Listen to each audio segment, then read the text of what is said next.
Games rooms.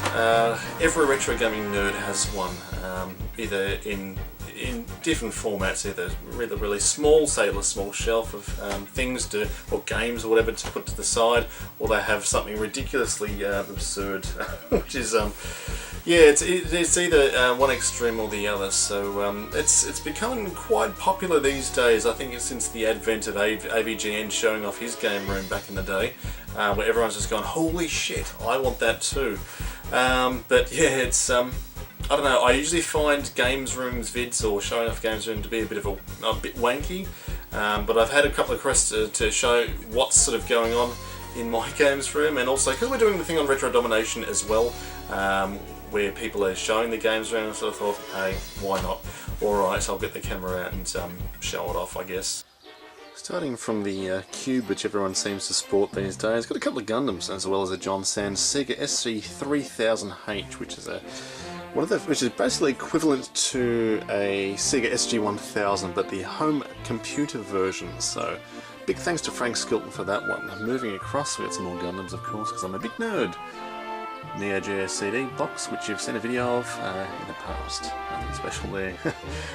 Then you've got Marvel vs. Capcom 3 Mad Catz Fight Stick, which is a bit of a fight fan. I've got another round 2 Mad Catz stick as well, somewhere hiding in a friend's place, but anyway. Then we've got the good old Atari Junior there, with a stack of Atari games. Yeah, can't complain about Atari. And what have we got on top? Good old Berserk. But of course, one of Mark Cass's least favourite games, but I love it. And also we've got a bit of Sword Quest Hero, which is a friggin' awesome game. And adventure as well. Oh wow. Moving on to the next little corral there, Virtual Boy, a sand stand. I'm actually getting the class but for that one, so good old Virtual Boy, the ice strainer of many. Moving on to the next corral, good old Neo Geo AES. Words can't describe how friggin' awesome that machine is. Over to the next one, good old, well, needs no introduction, good old NES and good old Power Glove in the back there. Down here we have 3 Sega Saturns, because one just isn't enough. White Sega Saturn Japanese chipped version, then you get the PAL metal one in the black. Oh, gee, in the middle, jeez, wow, tongue-tied. It's been a long day at work. Got the grey Japanese one there as well, but yeah, gotta love Sega Saturn. Very, very underrated console. Of course, the very fantastic Sega Dreamcast, and, well, what are you doing? Hiding in the back, PS1, which is another great system.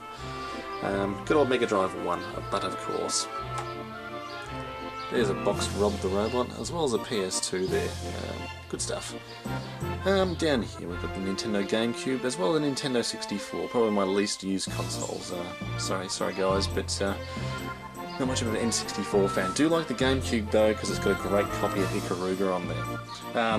Don't freak out, arcade guys. I don't normally put my boards and keep my boards like this. It's just I've just recently decked this room out, so that's basically a Sega STV board, and there's a little arcade 60 in one there. But they'll go into all your static-proof bubble wrap soon. So fear not, arcade people.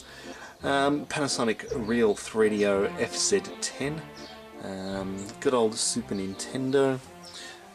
There's the. We'll get back into here. There's a one you might remember from one of the handheld videos. The old Coleco Bowlatronic boxed Famicom, which you'd recognise. Sega Saturn Fight Stick. Good old Commodore 64. And disc drive, kindly donated by good old Daz Retro and Rylos AU. Big cheers to you guys. Just in here I've just got lots and lots of crap. So there's the good old console shelf, and we'll do a bit of a quick pan around the room. And still a work in progress, to be honest, still a work in progress. More consoles, I hear you scream. Okay, well, Intellivision and a ColecoVision hiding in the back there in the shadows. This one's I've just got centered. The other one, the Coleco, I've got AV modded, which is makes tuning a hell of a lot easier because I don't have to do it. There's a obviously original Xbox, which originally does retro, just updated the hard drive, and it's completely full of sexual MAME goodness. So you're cranking a lot of MAME. a lot of main through there at the moment because I haven't had main in such a long time and having a ball with that. Under here, once again in the shadows, is a good old TRS-80 from Radio Shack. So still yet to plug this one in. I know it works, but I just haven't had a chance to actually get it up and going. There's a good old Famiclone console, which you might remember from my past video. Consoles in major use actually sit on top of the old CRT, the Master System 2, Mega Drive 2. No, I think the reason why I use the Mega Drive 2 is because I've actually got the AV mods, and also I've got the AV mods with a little cool little where are we, blue LED through there, and AV mods and the region switches there. Big thanks to Main J for those.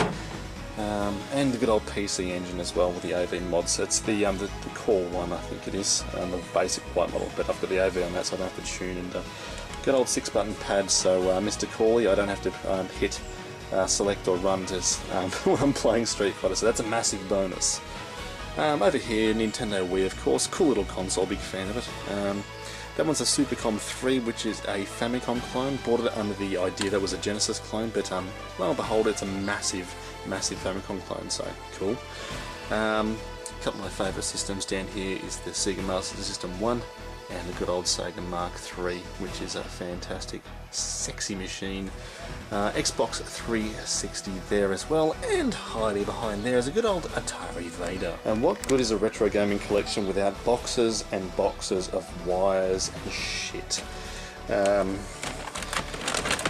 Yeah, I've got this one, the one underneath it, and I've got two over there which are just full to the brim of wires and control pads, a couple of AS control pads, good old hoary fighting stick for the Sega Saturn. Actually pretty sturdy stick, that one, but yes, everyone knows my woes who's into retro gaming, that you do end up with a lot, actually way too much cords and power boards and things like that, so yeah.